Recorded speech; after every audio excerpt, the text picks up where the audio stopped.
I'm doing nothing. Honey, you gotta talk to me.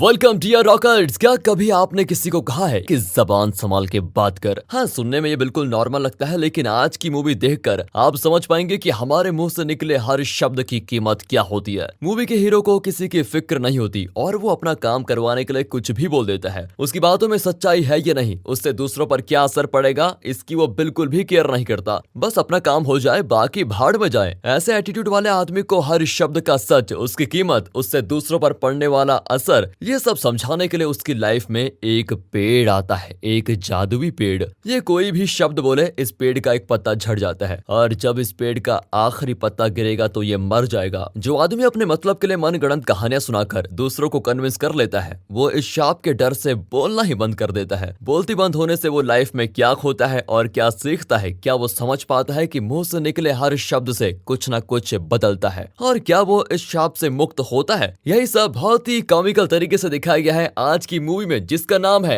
1000 words. इतना ही नहीं, आज मैं मूवी एक अलग तरीके से एक्सप्लेन करूंगा, जहां पर हीरो खुद अपनी लाइफ को नरेट करेगा। तो चलिए इस डबल एंजॉयमेंट के लिए तैयार हो जाइए। वैसे ऐसी इंटरेस्टिंग वीडियोस के लिए चैनल को सब्सक्राइब कीजिए और बेल आइकन को जरूर क्लिक कीजिए और अपने यूट्यूब का नोटिफिकेशन ऑन रखिए। इंस्टाग्राम और फेसबुक पे आप हमें फॉलो कर सकते हैं। अब चलते हैं मूवी के अंदर। हाय, मेरा नाम है जैक मैकल। आप मेरी बातें सुन रहे हैं, लेकिन मैं बोल नहीं रहा हूँ। आप जो भी सुन रहे हैं वो मैं मन में सोच रहा हूँ। वैसे मैं गूंगा नहीं हूँ, लेकिन मुंह खोल के एक भी शब्द बोलूंगा तो मर जाऊंगा यार। आप मुझे पागल समझ रहे हैं ना? कोई बात नहीं, मैं अपने माइंड वॉइस में ही बता देता हूँ। एक मिनट मुड़ के जरा अपना फेस देख लेता हूँ। 3 हफ्ते पहले की बात है। मैं एक बुक पब्लिशिंग कंपनी का सबसे काबिल एजेंट था। कोई मुझे ना नहीं कर सकता, क्योंकि अपनी बातों से मैं हर किसी को अपनी उंगलियों पे नचा सकता हूँ। ये मेरी प्यारी वाइफ है, जो कुछ भी कह के मुझसे बच्चे का डायपर चेंज करवाना चाहती है। डायपर? और मैं चेंज करूंगा? No chance. मैं तो बेचारी को बातों में उलझाकर अपने फेवरेट कॉफी शॉप में आ गया। पर यहाँ तो लंबी लाइन है। अब दिखाता हूँ मैं कौन हूँ। क्या मेरी वाइफ को डिलीवरी पेन हुआ है? लेकिन मैं तो कॉफी शॉप की लाइन में लास्ट में खड़ा हूँ। चलो एक्टिंग काम कर गया। थैंक यू जी, थैंक यू जी। मेरा होने वाला बच्चा आपको दुआएं देगा। ओह नो, अब इन ट्विंस को कैसे संभालूं? क्या कहा डॉक्टर? मेरे भी ट्विंस हुए हैं? वाओ, थैंक यू ट्विन भाइयों। देखा कैसे सबको उल्लू बनाया मैंने। और ये मेरा डॉक्टर है, जिसका काम है मुझे काउंसलिंग करना। पर मैं रोज इसकी क्लास लेता हूँ और इसकी मेडिसिन से बच जाता हूँ। और ये आदमी मेरी कंपनी के पार्किंग एरिया में काम करता है। इसने अपनी लिखी हुई बुक मुझे पढ़ने को दी है और रोज मुझसे फीडबैक मांगता रहता है। लेकिन 2 साल से मैंने उस बुक को छुआ भी नहीं। लेकिन इसी बहाने इस आदमी से काम करवाता रहता हूँ। मैं और बुक पढ़ूंगा? नहीं, पागल हूँ क्या मैं? और ये मेरा असिस्टेंट एरोन। ये मेरा सर खाता है कि तुम पूरी बुक पढ़े बिना ही बुक पब्लिश क्यों करते हो? अरे यार, हर बुक में कहानी सिर्फ पहले 5 पेजेस और आखिरी के 5 पेजेस में होती है। बीच के पेजेस में तो कुछ भी भर देते हैं राइटर्स। ये देखो, 2 लोग प्यार करते हैं, फिर शादी, 3 बच्चे, फिर बच्चे बड़े होकर प्यार करते हैं, शादी होती है, फिर उनके बच्चे, बस यही चलता रहता है। इस तरह मैंने इतनी बुक्स पब्लिश कर दी हैं और सभी बेस्ट सेलर्स रही हैं। अब एरोन भी एजेंट बनना चाहता है। मैंने तो कह दिया कि बेटा, एजेंट बनना है तो मुझे फॉलो करो। फिर मैं कॉन्फ्रेंस रूम में गया। अब सुनिए मेरा प्रवचन। दोस्तों, इस शहर में एक साधु बाबा आया, जिसका नाम है सिंजा। ये फेसबुक, ट्विटर, इंस्टा सब में ट्रेंडिंग चल रहा है। इसने एक बुक लिखी है। अगर उसे पब्लिश करने का कॉन्ट्रैक्ट मुझे मिल गया तो हम नंबर 1 हो जाएंगे। मेरी बात सुनकर एक आदमी ने पूछा, सिंजा ने उस बुक में क्या लिखा है? भगवान जाने क्या लिखा है। सभी साधु लोग एक ही बात तो करते हैं, दुख को हंस कर झेलो और भगवान का नाम लो। पर अब ये लोग पूछ रहे हैं कि सिंजा मुझे बुक कॉन्ट्रैक्ट क्यों देगा? मैं तो सिर्फ 10 मिनट उससे बात करूंगा, फिर देखना वो कैसे चुपचाप कॉन्ट्रैक्ट पर साइन कर देता है। इस तरह शानदार स्पीच देकर मैं सिंजा का प्रवचन सुनने गया और उसके मेडिटेशन क्लास में बैठ गया। लेकिन अब सिंजा बाबा से बात कैसे करूं? तभी एक लड़की रोने लगी तो सिंजा उसके पास जाकर उसे चुप कराने लगा। मैं भी रोना जानता हूँ। मैं तो आसमान सर पे उठाकर रोने लगा और सिंजा बाबा अकेले में मुझसे मिला। मैंने उसकी बुक नहीं पढ़ी थी, लेकिन उसकी तारीफ बहुत की। मैंने कहा कि दुनिया के लोग इतने भटक चुके हैं कि उन्हें आपकी बुक से सीधा रास्ता दिखाई देता है। दुनिया की भलाई करने के लिए मुझे वो बुक पब्लिश करने दीजिए। उसने पूछा, क्या तुमने मेरी बुक पढ़ी है? बाबा, मैंने उसे पढ़ा भी है और अपने जीवन में उसे उतार भी लिया है। आपकी बुक पढ़कर तो मैं पंछी की तरह उड़ने लगा बाबा। इस तरह ओवर एक्टिंग करके मैंने एक पेड़ पर हाथ रखा, लेकिन पेड़ बहुत ही शार्प था। सिंजा ने कहा, अगर मैं तुम्हें पब्लिशिंग राइट्स दूंगा तो क्या तुम मेरी बात मानोगे? मेरी शिक्षाओं को लोगों तक पहुंचाओगे? यस बाबा, यही तो मेरे जीवन का लक्ष्य है। मैं वादा करता हूँ। देखो जैक, तुम्हारा एक शब्द इस वक्त प्रकृति में समा रहा है, इसलिए अगर तुमने अपना वादा नहीं निभाया तो प्रकृति का संतुलन बिगड़ जाएगा। बाबा जी, मैं कभी झूठ नहीं बोलता। ये कहकर मैंने उसके साथ डील साइन कर ली। मैंने एरोन से कहा कि पूरे ऑफिस को राजमहल की तरह डेकोरेट करो क्योंकि मैंने सिंजा के साथ कॉन्ट्रैक्ट साइन कर दिया है। अब मैं राजा हूँ, राजा। ये कहकर मैं अपनी माँ से मिलने गया जो ओल्ड एज होम में है, पर बूढ़ी होने की वजह से वो सब कुछ भूल गई है। मुझे पापा समझकर बोल रही थी कि तुम मुझे और मेरे बेटे को छोड़कर क्यों चले गए। हाँ, इनसे बात करने में मैं अपनी एनर्जी वेस्ट नहीं कर सकता, इसलिए मैं घर चला आया। बाहर चाहे मैं कितनी भी जबान चला लूं, लेकिन घर में मेरी वाइफ वो मेरे को बोलना ही नहीं देती। वो एक नया घर देख कर आई है और वहाँ शिफ्ट होना चाहती है। लेकिन इस घर में क्या कमी है तुम्हें? वो बोलने लगी, यहाँ आसपास तो परिंदा भी नहीं मारता। मैं जो घर देख कर आई हूँ वहाँ कई नेबर्स हैं, हमारा बच्चा वहीं बड़ा होगा, उसके लिए अच्छा होगा। इसका पॉइंट भी वैलिड है, लेकिन मैं इसकी बात नहीं मानना चाहता। ये कुछ भी कह ले, फैसला तो मेरा ही होगा। तभी बाहर एक्सप्लोजन की आवाज आई। अचानक एक बड़ा पेड़ वहाँ पर आ गया था। मैंने मालिक को डांटा कि पौधे लगाने के बजाय भाई पेड़ क्यों लगा रहा है, लेकिन उसने बोला ये पेड़ पहले से यहाँ पर था। एक मिनट, मैंने इस पेड़ को सिंजा बाबा के गार्डन में देखा था, शायद बाबा ने मुझे गिफ्ट कर दिया है। ये सोचकर मैंने उसको फिर से टच किया और माली से कहा कि आज से इस पेड़ का भी ख्याल रखो, ठीक है? अच्छा है। मैंने ये 2 शब्द कहे कि पेड़ से 2 पत्ते गिरे। अगले दिन मैं फुल कॉन्फिडेंस के साथ ऑफिस गया कि आज सिंजा मुझे बुक देगा और मैं पब्लिशिंग शुरू कर दूंगा। एरोन फिर मेरे सर पे बैठ गया कि पहले सिंजा की बुक तो पढ़ ले। मैंने पूछा कि क्या तुमने वो बुक पढ़ी है? वो बोला हाँ। उसने कहा कि इस बुक को आपके मेथड से पढ़ना होगा, पहले 5 पेज और फिर आखिरी के 5 पेज। बीच के पेजेस पढ़ने की जरूरत है ही नहीं क्योंकि इस बुक में सिर्फ 5 पेजेस ही हैं। ये सुनकर तो मैं जरा शॉक हो गया था। उसने पॉकेट से बुक निकाली तो मेरी धड़कन ही रुक गई। ये तो टीवी या फ्रिज का मैनुअल लग रहा है, इसे कौन पढ़ेगा भाई? मैं सीधा सिंजा के पास चला गया, पर वो तो अपनी ही धुन में था। बोलता है हर इंसान को अपने अंदर का सच ढूंढना चाहिए, उसी का तरीका इस बुक में लिखा हुआ है। इसके सिर्फ 5 पेज लगे। सिंजा ने तो मुझे गंजा ही कर दिया यार। अब मैं डिस्ट्रीब्यूटर्स को क्या जवाब दूंगा? तभी मुझे छींके आई। वो पूछने लगा तुम्हें क्या हुआ? मैंने बता दिया कि तुम्हारे भेजे हुए पेड़ की वजह से मुझे एलर्जी हुई है, पर वो कहता है कि उसने कोई पेड़ भेजा ही नहीं। मैं उसको घर लेकर गया और वो पेड़ दिखाया। वो बोलने लगा कि इस पेड़ को देखकर कुछ बोलो। मैं क्यों बोलूं? ये 3 शब्द के बाद 3 पत्ते गिरे। अरे ये पत्ते क्यों गिर रहे हैं बाबा? इस पर 6-7 पत्ते और गिर गए। तब बाबा ने खोला राज। उसने कहा कि तुम इस पेड़ से कनेक्ट हो गए हो। एक तरफ की टहनी के सारे पत्ते गिर चुके हैं। तुम जितने शब्द बोलते हो उतने पत्ते झड़ जाते हैं। मजाक मत करो सिंजा बाबा, अभी चेक करता हूँ। हाँ ला रे बाबा, ये तो गाने पे भी गिर रहा है। सच बताओ बाबा, क्या जादू कर रहे हो? मैं कोई भी जादू नहीं कर रहा हूँ। ये पेड़ यहाँ क्यों आया ये तुम्हें ही पता लगाना है। लेकिन एक बात तो क्लियर है, इस पेड़ के पत्तों के गिरने से तुम बीमार पड़े हो और इसलिए तुम्हें छींके आ रही है। जैसे जैसे पत्ते झड़ेंगे तुम और बीमार पड़ोगे और जब सारे पत्ते झड़ जाएंगे तो तुम मर जाओगे। बाबा इस पेड़ में 1000 पत्ते होंगे तो क्या मैं सिर्फ 1000 शब्द ही बोल पाऊंगा? फिर मैं मर जाऊंगा क्या? देखो जैक, इसे मजाक मत समझो। तुमने ऑलरेडी 17 शब्द बोल दिए हैं, बाकी पत्तों को बचा लो वरना मर जाओगे। अब ये सुनकर तो मुझे गुस्सा आ गया और मैंने पेड़ पर कुल्हाड़ी मार दी, लेकिन दर्द मुझे होने लगा और मेरी कमर पर कुल्हाड़ी का निशान बन गया। सिंजा ने कहा कि उसने ऐसे पेड़ के बारे में सुना है। एक साधु के पास ऐसा पेड़ था, लेकिन उसने प्रवचन देना बंद नहीं किया, जिसकी वजह से वो मर गया। सिंजा साधुओं के किसी कॉन्फ्रेंस के लिए बोलिविया जाने वाला था और 3 दिन बाद ही लौटने वाला था। उसने कहा कि उस कॉन्फ्रेंस में वो इस बारे में पता लगाएगा और लौटने के बाद वो कोई सोल्यूशन जरूर निकालेगा। तब तक उसने मुझे बात न करने की वार्निंग दी। मैं बड़ा ही कॉन्फिडेंट था कि 3 दिन के बाद तो मैं आराम से सब कुछ बोल पाऊंगा, मैनेज कर सकता हूँ। फिलहाल 3 दिन के लिए कोई बात नहीं। अगली सुबह मैं ऑफिस के लिए निकल रहा था। मेरी वाइफ सो रही थी। वो उठेगी, उससे बात करना पड़ेगा, इसलिए मैं जल्दी जल्दी एक नोट लिखने लगा कि शाम को देर हो जाएगी। लेकिन तब पता चला कि सिर्फ बोलने से ही नहीं बल्कि लिखने से भी पत्ते झड़ते हैं। मैंने लिखना भी छोड़ दिया और कॉफी शॉप में चला गया। एक कॉफी मांगने के लिए मैंने इतने मूवमेंट्स किए कि हर मूवमेंट का उस आदमी ने एक आइटम पकड़ा दिया। तभी एक अंकल मुझसे मदद मांगने लगे कि बेटा क्या रोड क्लियर है, मैं क्रॉस कर सकता हूँ क्या? मैंने सोचा कि शब्द बोल के तो पत्ते गिरेंगे, इसलिए सिर्फ हूँ करके आवाज निकाली, लेकिन अंकल उसे हाँ समझकर रोड क्रॉस करने लगे। अरे अंकल रुको यार, गाड़ी के नीचे आ जाओगे। हे भगवान, बिना बोले मैं 3 दिन कैसे गुजारूंगा? जब हम बात नहीं करते ना तो सामने वाला खुद ही फिल इन द ब्लैंक्स भर के अपना मतलब निकाल लेता है। इस पार्किंग वाले को देखिए, वो अपने आप से बात कर रहा है कि मैंने उसकी बुक पढ़ ली है और बहुत ही जल्द उसे पब्लिश कर लूंगा। बेचारा, न जाने इसे मुझ पर इतना भरोसा क्यों है। मैं इसे कैसे बताऊं कि बेटा तेरी बुक मेरे घर में स्नैक्स पैक करने के लिए यूज होती है। जा भैया जा, मेरा मुंह मत खुलवा। इतना सब करके मैं ऑफिस गया तो एरोन ने पकड़ लिया कि आप गुस्सा क्यों हैं? अरे बोलते क्यों नहीं? मैं मुंह नहीं खोल सकता और एरोन मुंह बंद करना नहीं चाहता। इतने में बॉस भी आ गई और मुझे अपने क्लाइंट से मिलवाने लगी। बॉस ने कहा कि ये लोग जानना चाहते हैं कि सिंजा की बुक का मैसेज क्या है। अब तो बोलना ही पड़ेगा, लेकिन कंजूसी करके मैंने 4 शब्दों में बुक का मैसेज बताया। लाइफ इज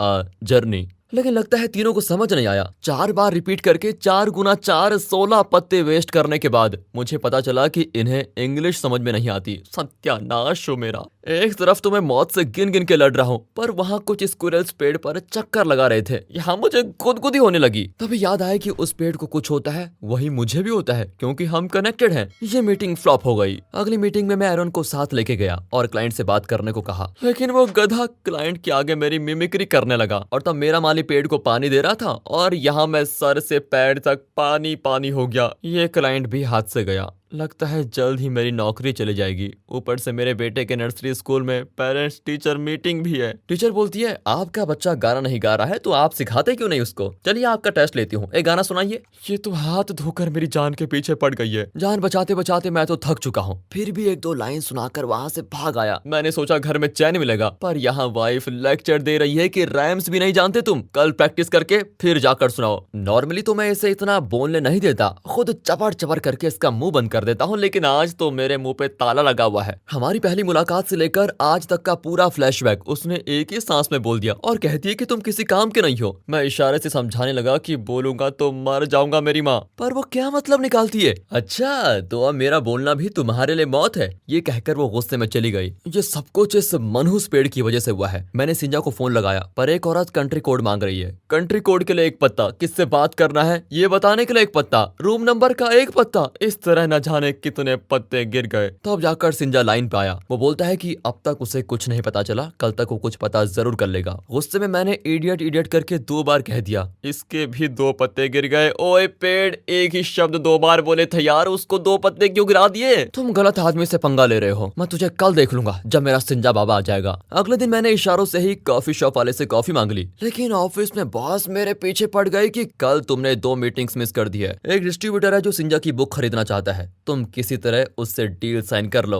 उसके साथ कॉन्फ्रेंस हॉल में मैंने एक टॉय की मदद से सिर्फ यस कहा, लेकिन पूरा कॉल कैसे मैनेज करूंगा? मैंने एरन से ऑफिस के सारे टॉयज मंगाए जो अलग अलग शब्द बोलते हैं। मैं इतनी मुश्किल में हूँ और वहाँ मेरी वाइफ को उसकी फ्रेंड एडवाइस देने लगी कि अपने पति को अपने काबू में रखो, उसे किसी होटल रूम में ले जाकर मजे करो। और ये महारानी उसकी बात मानकर मुझे एक होटल रूम में बुलाने लगी। बेडरूम में तो ये मुझे पीट देती है, अब होटल में पता नहीं मेरा क्या करने वाली है। मैंने बैल बजाया तो एक मोटा ऑफिसर अपना बैली दिखाकर बाहर आया और कहता है, अंदर आजा। और ये कौन सा कामुक जानवर है? ये तो गलत कमरा है। किसी तरह ऑफिसर से बचकर मैं ठीक रूम में पहुंच गया। लेकिन मैं इतनी देर क्यों कर रहा हूँ? यहाँ बात कौन करने वाला है? सिर्फ एक्शन होगा, एक्शन, है ना? मैं भी मूड में आ गया, लेकिन ये तो कुछ बोलो करके टॉर्चर कर रही है। मैं इसे कैसे समझाऊं? फिर वो तंग आ गई और कहने लगी कि हमारी रिलेशनशिप के लिए मैं इतनी कोशिश कर रही हूँ, लेकिन तुम हो कि बात ही नहीं करना चाहते हो। मैं क्या कर सकती हूँ? वो तो मुझे डाइवोर्स देने पे उतर आई। मैंने 2-3 शब्दों में पेड़ पत्ता मौत करके उसे समझाना चाहा, पर वो नहीं समझी और मुझे रूम से बाहर निकाल दिया।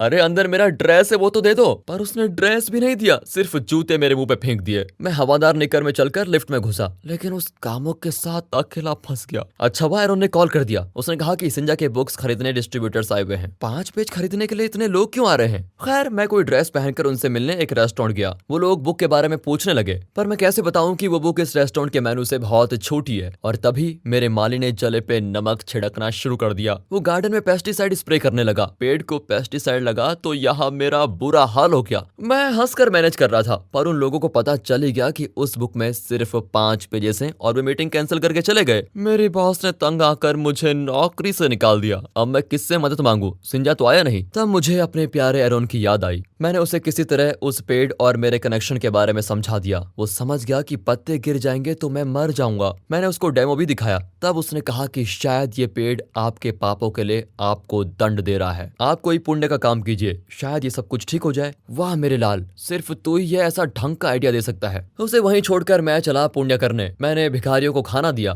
पर एरन ने कहा कि पत्ते अभी भी गिर रहे हैं। तब मैंने रियलाइज किया कि मैंने ये सब दिल से नहीं किया, सिर्फ जान बचाने के लिए किया। शायद इसीलिए पेड़ पर कोई असर नहीं पड़ रहा है। मैं घर आया तो मेरी वाइफ बेटे को लेकर मुझे छोड़कर चली गई। मुझे खुद से नफरत होने लगी। मैंने मेरे पापा की एक फोटो देखी। तब मुझे सिंजा की बात याद आई कि सबसे पहले अपने अंदर के सच को जानो। मैं मेडिटेशन करने करने बैठा। मुझे एक विजन आया कि मेरे पापा मुझे और माँ को छोड़कर चले गए थे, इसलिए मुझे उनका प्यार कभी नहीं मिला। इस विजन में मेरे पापा की जगह मैं खुद खड़ा था। छोटा जैक मुझसे पूछने लगा कि आप मुझे छोड़कर क्यों चले गए। तब मैंने रियलाइज किया कि पापा के चले जाने से बचपन में मेरे अंदर बहुत गुस्सा था, जिसकी वजह से रिश्ते नातों पर मुझे विश्वास ही नहीं रहा। मैंने किसी को समझाने की कोशिश नहीं की और ना ही किसी की परवाह की। फिर सिंजा भी वापस आ गया। मैं उससे लड़ने लगा पर वो शांत था और समझाने लगा कि मैं कोशिश कर रहा हूँ पर मुझे इस पेड़ का रहस्य पता नहीं चल रहा है। तुम शांत हो जाओ और अपने अंदर झांको। सिर्फ मुंह बंद कर लेना काफी नहीं है, अपने मन को शांत करो। तुम नहीं जानते कि तुम्हारी असलियत क्या है। तुम बस अपनी मर्जी का करते हो। तुम दूसरों की फीलिंग्स, उनके इमोशंस की कोई परवाह नहीं करते। तुम अपने अलावा किसी और के बारे में सोचते ही नहीं। क्या तुम पूरी जिंदगी ऐसे ही रहना चाहते हो, एक ह्यूमन नहीं बनना चाहते?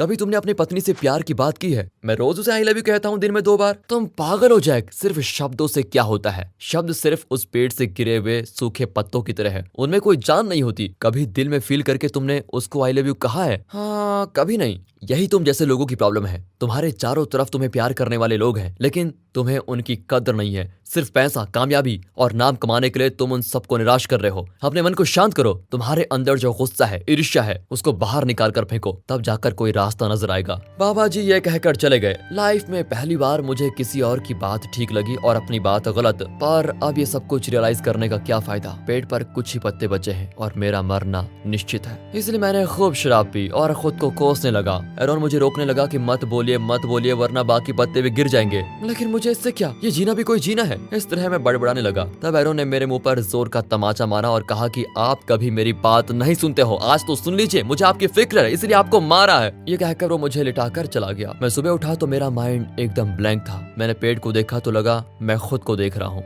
बचपन का गुस्सा, फिर अकेलापन, फिर एकदम सेल्फिश हो जाना, किसी की परवाह न करना, सिर्फ अपने बारे में सोचना, ये सारी चीजें इस पेड़ के पत्तों की तरह मेरी जिंदगी से निकल गई। अब बाकी बचा है सिर्फ मेरा शरीर, जो इस जुड़े हुए पेड़ की तरह है। मैं पेड़ को पकड़कर बहुत रोने लगा। मैंने पेड़ से पूछा कि अब मैं क्या करूं, सब कुछ खत्म हो गया है। और तब एक तितली आई और एक बुक पर बैठी। वो सिंजा के 5 पेजेस वाली बुक थी। मैंने उसे पढ़ना शुरू किया। जिंदगी को समझने के लिए हमें बड़ी बड़ी किताबों की जरूरत नहीं है, ये 5 पेज ही काफी है। खुद को समझना ही जिंदगी को समझना है, यही उसमें लिखा था। तब मेरी माँ का कॉल आया और वो मुझसे मिलना चाहती है। अब इस पेड़ में गिने चुने पत्ते बचे हैं, इसीलिए मुझे गिने चुने शब्द ही बोलने होंगे जिससे किसी और की भलाई हो जाए। अपने गिने चुने दिनों से मैं अपनी गलतियों को सही करना चाहता था। मैं अपनी वाइफ और बेटे से मिलने गया और सिर्फ इतना कहा कि तुम दोनों ही मेरे लिए सब कुछ हो। फिर मैं कॉफी शॉप में गया। ये आदमी मेरा कोई नहीं लगता, लेकिन फिर भी ये रोज स्माइल करके मुझे कॉफी बना कर देता है, मेरा जी खुश कर देता है। उसे मैंने गिफ्ट दिया और थैंक यू कहकर 2 शब्द उसको दे दिए। मेरा हर शब्द मेरे जीवन को एक नया अंत दे रहा था। इस पार्किंग वाले आदमी का बुक मैंने खुद ही सेल कर दिया और उसको एक चेक दिया। तुम्हारी बुक लाजवाब है। ये 4 शब्द मैंने उसको देकर उसकी प्रशंसा की। अब भी पेड़ के पत्ते गिर रहे थे, लेकिन अब हर पत्ते का गिरना बहुत ही मीनिंगफुल था। पहली बार मैं लाइफ की खुशियां देखने लगा। सभी को दुख है,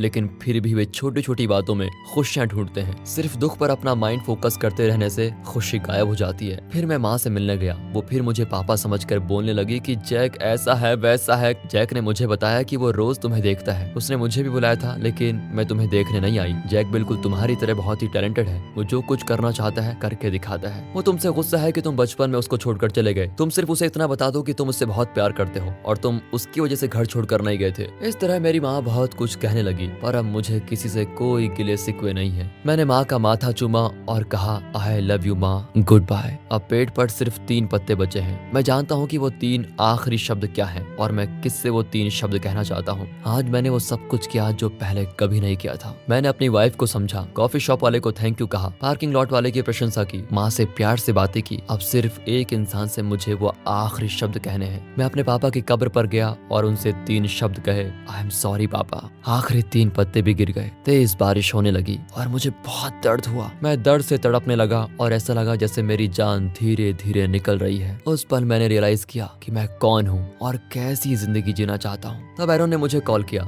उसने बताया कि उस पेड़ पर फिर से नए पत्ते निकल आए हैं और फूल भी खिल रहे हैं। इस तरह एक पेड़ ने मुझे सिखाया कि मैं कौन हूँ और मुझे कैसे जीना है। मेरी तरह और भी कई लोग होंगे जो अपने अंदर नहीं झांकते हैं और जिंदगी को नहीं समझते। उनके लिए मैंने एक बुक लिखी। मैं एजेंट से राइटर बन गया और मेरा एजेंट बना मेरा मेरा प्यारा असिस्टेंट एरोन, और वो बिल्कुल वैसी ही गलतियां करने लगा जैसी मैं करता था। लेकिन उसे भी एक दिन वैसा ही पेड़ मिला और फिर वो सुधर गया। मैं और मेरी वाइफ फिर एक हो गए और बहुत खुश रहने लगे। हमारे मुंह से निकला हर शब्द प्रकृति से जाकर मिल जाता है, इसीलिए बेवजह और बेमतलब के शब्द मत बोलिए। इससे ना तो आपका अच्छा होगा और ना ही दूसरों का। अपने हर शब्द से कुछ अच्छा करने की कोशिश कीजिए। आज भी जब मैं जरा डगमगाता हूँ तो कुछ देर के लिए मुंह बंद कर लेता हूँ ताकि गलती से भी कोई गलत शब्द न निकल जाए। और इसी के साथ मैं अपनी स्टोरी एंड करता हूँ। और दोस्तों, इसी के साथ ये मूवी होती है खत्म। तो दोस्तों, कैसी लगी आपको ये मूवी? कुछ मजेदार था ना? एक यूनिक एक्सप्लेनेशन आपने देखा ना? अगर ये वीडियो आपको अच्छी लगी हो, स्टोरी अच्छी लगी हो, एक्सप्लेनेशन अच्छा लगा हो, इसे लाइक कीजिए, ज्यादा से ज्यादा शेयर करिए और वीडियो को लाइक कीजिए। मिलते हैं अगली वीडियो में, तब तक के लिए गुड बाय, अपना ख्याल रखिए एंड फाइनली